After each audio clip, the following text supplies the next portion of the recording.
পঞ্চগড় সীমান্তে উত্তেজনা। You cannot illegally push in Bangladesh.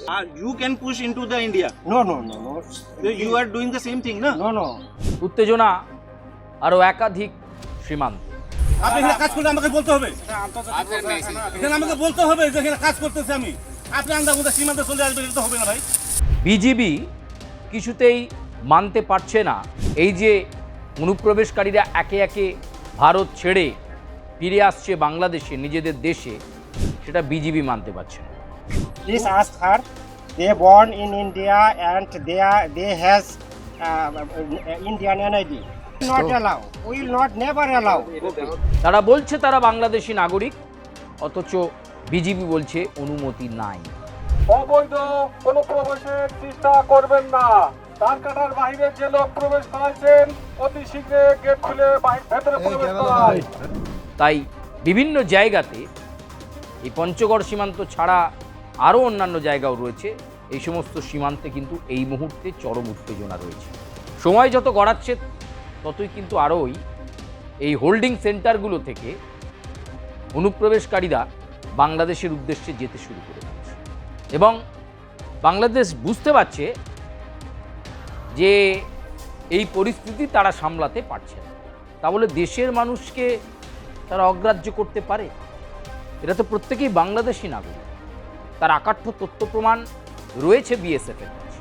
এরকম একটা পরিস্থিতির মধ্যেই আমরা জানি যে 15ই জুন অমিত শাহ আসছেন এবং চিকেন স্নেক সহ আমাদের এই পশ্চিমবঙ্গের বিভিন্ন সীমান্তবর্তী অঞ্চলগুলোতে পরিস্থিতি পরিদর্শন করবেন, স্মার্ট বর্ডারের কাজ কেমন হচ্ছে দেখবেন, অনুপ্রবেশ কতটা রোখা গেল এই কয়েকদিনে সেটাও দেখবেন এবং স্পেশাল ইন্টেন্সিভ রিভিশন পশ্চিমবঙ্গে এসআইআর হয়ে যাওয়ার পর যে অনুপ্রবেশকারীরা এতদিন ফেসিলিটি নিয়ে গেছে তাদের ভিড় কতটা রয়েছে, কত অনুপ্রবেশকারীকে হোল্ডিং সেন্টারে আনা গেল, পুলিশ প্রশাসনের ভূমিকা কি রয়েছে, বিএসএফের ভূমিকা কি রয়েছে এবং যখন বিএসএফ এই সমস্ত অনুপ্রবেশকারীদেরকে ফেরত পাঠাচ্ছেন, বিজিবিকে যখন বলছেন তারা মিট করছেন, তখনই কিন্তু বিজেপি অস্বীকার করছে এবং বর্ডার গার্ড অফ বাংলাদেশ অধিকাংশ ক্ষেত্রে বলছে তাদের কাছে অর্ডার নেই, তাই তারা এই সমস্ত মানুষকে রিসিভ করতে পারছে না। একটা গোলমেলে পরিস্থিতি তৈরি হয়েছে।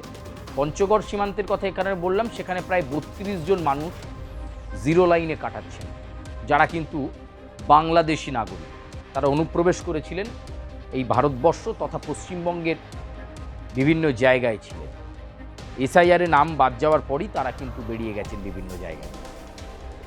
ফলে এমন একটা পরিস্থিতির মধ্যে বাংলা বর্ডারে যেমন কড়া নজর রয়েছে, এমনকি উড়িষ্যার সীমান্তবর্তী অঞ্চলেও নজরদারি বেড়ে গেছে বিএসএফ। তার কারণ অনেকে মনে করছেন বাংলা থেকে যাদের এসআইআরে নাম বাদ পড়েছে সেই সমস্ত অনুপ্রবেশকারীরা গা ঢাকা দেওয়ার জন্য এবার উড়িষ্যার দিকে চলে গেছে। ফলে সেদিকটাতেও কিন্তু কড়া নজরদারি রয়েছে। আশু লক্ষ্য একটাই, অনুপ্রবেশ মুক্ত করতে হবে, সীমান্তবর্তী অঞ্চলে প্রকৃত উন্নয়ন করতে হবে এবং সীমান্ত নিরাপত্তায় জোর দিতে হবে। নিরাপত্তায় যতটা সীমান্ত সুরক্ষা বলকে জোরদার করা যায় ততটাই সুরক্ষিত হবে ভারতবর্ষ। আর তার মধ্যে অবশ্যই বিভিন্ন গুরুত্বপূর্ণ রাজ্যগুলো তো রয়েছে, পশ্চিমবঙ্গেরও বিভিন্ন সীমান্তবর্তী অঞ্চল রয়েছে, মালদা, মুর্শিদাবাদ, দিনাজপুর, কোচবিহার, আবার এদিকে যদি চলে আসে নদিয়া, বহু জায়গা রয়েছে যেখানে সীমান্তবর্তী অঞ্চলের সঙ্গে মানে ওপারে থাকা বাংলাদেশ এবং এদিকে ভারতবর্ষ, ফলে সীমান্ত রয়েছে সেখানে। ফলে এই বিষয়গুলোকে মাথায় রাখছে এই মুহূর্তে বিএসএফ এবং বিএসএফ যে টার্গেট নিয়ে নেমেছে, আগামী 100 দিনের মধ্যে তাদের টার্গেট অনুপ্রবেশ মুক্ত ভারতবর্ষ উপহার দেবে। তার জন্য তারা কিন্তু কঠোর সিদ্ধান্তগুলো একটার পর একটা নিচ্ছে এবং এরকম একটা পরিস্থিতির মধ্যে বিজিবি অস্বীকার করছে, তারা আবার উল্টে বলছে না এরা বাংলাদেশি নাগরিক নয়, এরা ভারতীয় নাগরিক। আর তাদের কাছে স্পষ্ট প্রমাণ রয়েছে তারা বাংলাদেশি নাগরিক। কাজ বা অন্যান্য বিষয়কে দেখিয়ে তারা যেভাবে হোক সীমান্ত দিয়ে এই ভারতে ঢুকে পড়েছিল এবং এতদিন ধরে সব চুপচাপ চালাচ্ছিল। স্পেশাল ইন্টেন্সিভ রিভিশন হওয়ার পর সবটা পরিষ্কার হয়ে গেছে, দুধ কা দুধ পানি কা পানি। এমন একটা পরিস্থিতির মধ্যে এই যে সাম্প্রতিক পরিস্থিতি এবং সেখানে পশ্চিমবঙ্গের সীমান্তবর্তী অঞ্চলগুলোতে এমনকি পূর্বাঞ্চলের দিকগুলোতেও বারে বারে উত্তেজনা তৈরি করছে বিজিবি, একটা গণ্ডগোল পরিস্থিতি তৈরি করার চেষ্টা করছে, বিএসএফের ওপর চাপ তৈরি করার চেষ্টা করা হচ্ছে। এই জিনিসটা কিন্তু খুব একটা ভালো হবে না। প্রথম কথা, বিএসএফের কাজে কোনো বাধা দেওয়া যাবে না, তারা তাদের মতো করে কাজ করছে তাদের পেরিফেরির মধ্যে।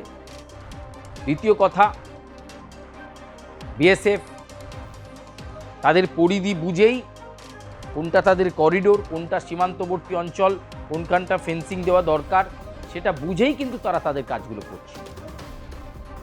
এবং তাদের যে বেস ক্যাম্পগুলো তারা তৈরি করছে সেটাও কিন্তু নিয়ম মাফিক। ফলে বিজিবির বর্ডার গার্ড অফ বাংলাদেশের কোথাও না কোথাও একটা ভুল কিন্তু তাদের পক্ষ থেকে হয়ে যাচ্ছে। ফলে এই বিষয়টাকে কিন্তু একেবারেই মেনে নেওয়া হবে না এবং তার জন্য বিএসএফ অত্যন্ত কঠোর ভূমিকা নিয়ে এগিয়ে চলেছে। তারা চাইছে 100 দিনের টার্গেটকে সম্পন্ন করতে এবং তার পরবর্তীকালে কেন্দ্রীয় স্বরাষ্ট্রমন্ত্রী যে নির্দেশ দিয়েছেন, স্মার্ট বর্ডার বানাও, মানদাতা আমলের বর্ডার টেকনোলজি না রেখে স্মার্ট বর্ডার করো, যেখানে বিএসএফ পাহারা দেবে ঠিকই, কিন্তু দূর থেকে যাতে তারা বুঝতে পেরে যায় কারা আসছে, বর্ডারের উল্টো দিকে কী আনাগোনা রয়েছে, হাই ডেফিনেশন ক্যামেরার মাধ্যমে নজরদারি, আরও কঠিন ব্যবস্থা করো। এই বিষয়গুলোতে কিন্তু এই মুহূর্তে জোর দেওয়া হচ্ছে, যাতে করে এই সমস্ত জায়গাতে একটা মার্ক তৈরি করা যায় এই সীমান্তবর্তী অঞ্চলগুলো। যেখানে কঠিন বিষয় রয়েছে, সীমান্তে কাঁটাতার দেওয়া যাবে না, অনেক অসুবিধা হয়েছে, সেখানে বিএসএফের নজরদারি থাকুক। পারলে যেখানে জলাশয় রয়েছে সীমান্তবর্তী অঞ্চলে, যার কারণে হয়তো কাঁটাতার দেওয়া যাচ্ছে না, সেখানে বিষধর সাপ কুমির ছেড়ে দাও, এমন নির্দেশও কিন্তু কেন্দ্রীয় স্বরাষ্ট্র মন্ত্রকের তরফে রয়েছে, যাতে করে অনুপ্রবেশকারীরা সেই জলাশয় পার করতে গেলে দুবার চিন্তা ভাবনা করে দেখবে যে এর মধ্যে বিষধর সাপ আছে, কুমির আছে। এই বিষয়টা কিন্তু নিশ্চিত করতে চাইছেন কেন্দ্রীয় স্বরাষ্ট্রমন্ত্রী। যতটা দেশে নিরাপত্তা বেষ্টনীকে বলবুত করা যাবে, যতটা শক্তপোক্ত করা যাবে, ততটাই দেশ সংহত হবে, শক্তিশালী হবে, এই বিষয়টা রাখা হচ্ছে। ইতিমধ্যেই বাংলাদেশ বিভিন্ন রকমের তৎপরতা নিচ্ছে, পাকিস্তানের থেকে অস্ত্রশস্ত্র কিনছে, আমেরিকার থেকে হেল্প নিচ্ছে। মানে এই চোখ রাঙানোর প্রক্রিয়া বা চোখ রাঙানি, সেটা কিন্তু ভারতবর্ষের দিকে বারবার করেই চলেছে বাংলাদেশ, কিন্তু তাতে করে আলটিমেট কোনো লাভ হবে না। কারণ একটাই, 8ই জুনের পর ভারত কিন্তু আর কিছু মানবে না। 8ই জুন কি? 8ই জুন বর্ডার গার্ড অফ বাংলাদেশ এবং বিএসএফ তাদের শীর্ষকর্তাদের বৈঠক।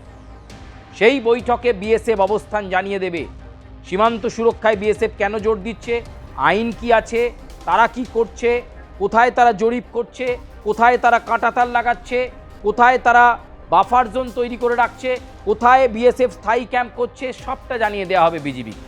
তারপর যদি বিজেপির তরফে, বর্ডার গার্ড অফ বাংলাদেশের তরফে কোনো বাধা আসে, তাহলে বিজিবিকে রেয়াত করবে না বিএসএফ, এটাই স্পষ্ট অবস্থা।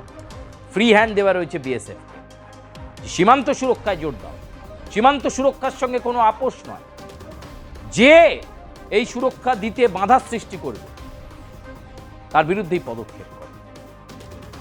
অত্যন্ত তাৎপর্যপূর্ণ, যত সময় গড়াচ্ছে ততই ভারত বাংলাদেশের সম্পর্কটা কোন দিকে মোড় নেবে সেটাও দেখার। এবং এই মুহূর্তে একটা টার্ময়েল, একটা চাঞ্চল্যকর, একটা থমথমে পরিস্থিতি পশ্চিমবঙ্গের সীমান্তবর্তী অঞ্চলগুলোতে রয়েছে, কথা বলা যায়। প্রিয় দর্শক, আজকের মতো এই পর্যন্তই। আপনাদের সঙ্গে আবার দেখা হচ্ছে নতুন কোনো প্রতিবেদন নিয়ে।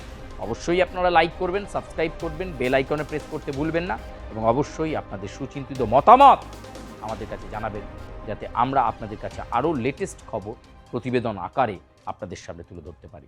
ধন্যবাদ।